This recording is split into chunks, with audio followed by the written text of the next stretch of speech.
आज हम बात करेंगे बिलीव सिस्टम के बारे में। दोस्तों, अगर आप खुद के ऊपर विश्वास करते हैं, यह दुनिया की सबसे बड़ी ताकत है और आप खुद के ऊपर विश्वास करके जो चाहो वो अपने जीवन में हासिल कर सकते हैं। नमस्कार दोस्तों, उम्मीद है कि आप सब ठीक होंगे। दोस्तों, उस लड़के के सामने भी चुनौती थी, संकट था, लेकिन उसने सकारात्मकता का साथ नहीं छोड़ा। जिंदगी में आप जिस भी मुकाम पर हो, जिस भी संकट में फंस जाए, जिस भी स्थिति में हो, अगर आपने सकारात्मक का साथ कभी नहीं छोड़ा तो यकीन मानिए आप उस संकट से आप बाहर निकल आएंगे। दोस्तों, यह कहानी एक दिव्यांग राजा की है जिसके राज्य में कोई भी परेशानी या समस्या नहीं थी। सभी लोग उस राजा से बहुत खुश थे और ऊपर वाले से धन्यवाद करते थे कि इतने अच्छे राजा को उनकी जिंदगी में भेजे। वह राजा दिव्यांग था, उसकी एक आंख नहीं थी और एक पैर नहीं था, लेकिन फिर भी राजा को इस बात का कोई भी मलाल नहीं था। एक दिन राजा अपने महल के गलियारे में घूमते हुए अपने पूर्वजों की तस्वीर को देख रहा था और सोच रहा था कि मेरे पिताजी इतने सूर्यवीर थे, उनके पिताजी इतने सूर्यवीर थे, हमें इतने शूरवीर खानदान में जन्म लेने का मौका मिला। ऊपर वाले का बहुत बहुत धन्यवाद है।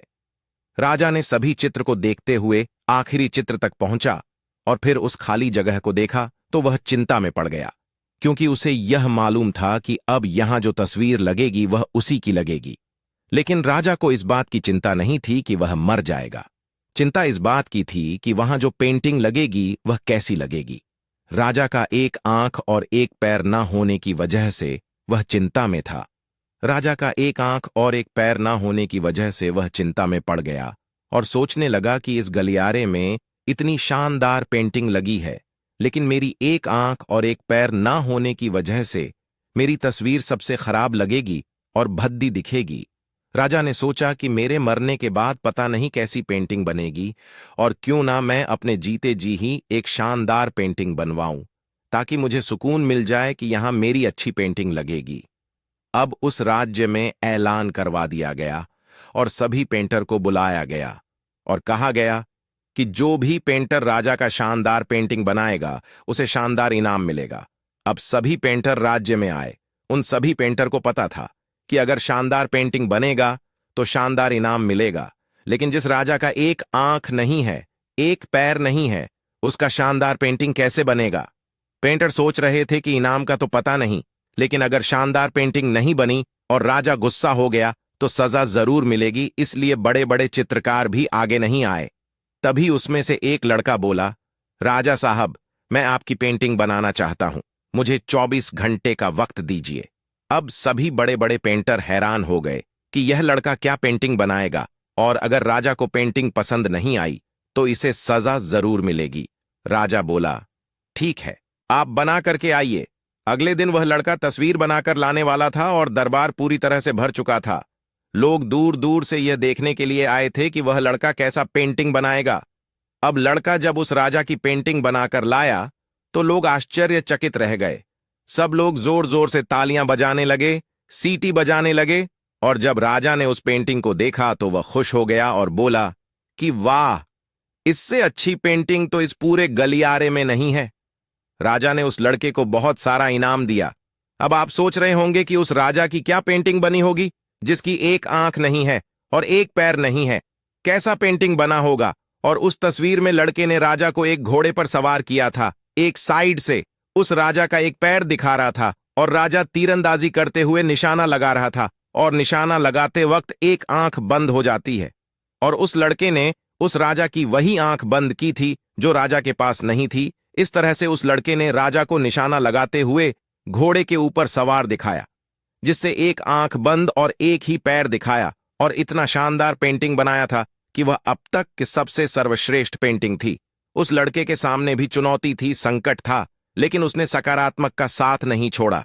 जिंदगी में आप जिस भी मुकाम पर हो, जिस भी संकट में फंस जाए, जिस भी स्थिति में हो, अगर आपने सकारात्मक का साथ कभी नहीं छोड़ा तो यकीन मानिए आप उस संकट से बाहर निकल आएंगे। दोस्तों, हमने इस कहानी से सीखा कि जिंदगी में उम्मीद का साथ मत छोड़िए, क्योंकि जिसने उम्मीद का साथ छोड़ दिया तो फिर जिंदगी उसका साथ छोड़ देती है। हर पल सकारात्मक रहिए, खुश रहिए, ऊपर वाले के आशीर्वाद के साथ और अपनों के प्यार के साथ, अपनी अच्छी और सच्ची मेहनत के साथ कर दिखाओ कुछ ऐसा कि दुनिया करना चाहे आपके जैसा। आइए दूसरी कहानी सुनते हैं। नदी पार घने जंगलों में एक साधु आश्रम बनाकर रहता था। वह पानी पर चलने की सिद्धि प्राप्त करने का यत्न कर रहा था, इसलिए प्रतिदिन सुबह से शाम तक तपस्या में लीन रहता। गांव में रहने वाला एक दूध वाला रोज एक छोटे मटके में दूध भरकर उसे पहुंचा आता। साधु अन्न ग्रहण नहीं करता था, वह केवल दूध का सेवन करता था। साधु को दूध पहुंचाने दूध वाले को रोज नदी पार करनी पड़ती थी, लेकिन वह बिना नागा रोज नियत समय पर आश्रम पहुंच जाता था। एक बार उसे किसी काम से दूसरे गांव जाना पड़ा। उसने अपनी बेटी को साधु को दूध पहुंचाने की जिम्मेदारी सौंप दी। लड़की एक दिन साधु को दूध पहुंचा आई। अगले दिन तेज बारिश हो रही थी। जब वह दूध लेकर जाने को हुई तो उसकी मां ने उसे ये कहते हुए रोक दिया कि ऐसी घनघोर बरसात में नदी पार करना ठीक नहीं। लड़की नहीं गई। बारिश थमी। तब तक शाम हो चुकी थी। वह दूध लेकर साधु के आश्रम पहुंची। उसने देर से आने के लिए साधु से क्षमा मांगी। तब साधु ने उसे एक मंत्र देकर कहा, इस मंत्र के द्वारा वह पानी पर चलकर उसके पास आ सकती है। साधु इस मंत्र को कई दिनों से स्वयं आजमाना चाहता था, किंतु उसे मंत्र पर पूरा विश्वास नहीं था। लड़की ने मंत्र लिया और चली गई। उस रात मूसलाधार बारिश हुई और नदी उफान पर आ गई। अगले दिन लड़की की मां ने उसे फिर जाने से रोका। तब लड़की ने साधु के दिए मंत्र के बारे में उन्हें बताया। उस दिन मंत्र का जाप करते हुए उसने नदी पार कर ली। साधु के पास जब वह पहुंची तो उन्हें धन्यवाद देकर बोली, गुरुदेव, आपके मंत्र द्वारा आज मैं नदी पर चलकर सही समय पर आपके पास पहुंच सकी। आपका धन्यवाद। साधु चकित रह गया। उसे विश्वास ही नहीं था कि मंत्र काम कर जाएगा। वह लड़की के पीछे पीछे आश्रम से बाहर आया। उसने नदी किनारे खड़े होकर देखा कि लड़की पानी पर चलते हुए जा रही है। वह खुश हो गया कि वर्षों से पानी पर चलने की सिद्धि प्राप्त करने का उसका मनोरथ पूरा हो गया। मंत्र जपते हुए उसने नदी के पानी में पैर रखा, फिर खींच लिया।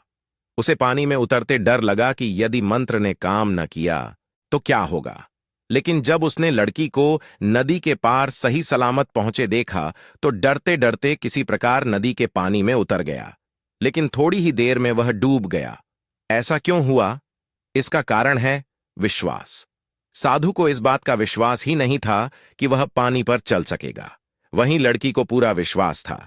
इसी विश्वास के कारण वो नदी पार कर गई और संदेहों से घिरा साधु नदी में डूब गया। हमने सीखा कि किसी भी काम में सफल होना है तो अपने हुनर के साथ ही अपनी सफलता पर भी विश्वास करना होगा।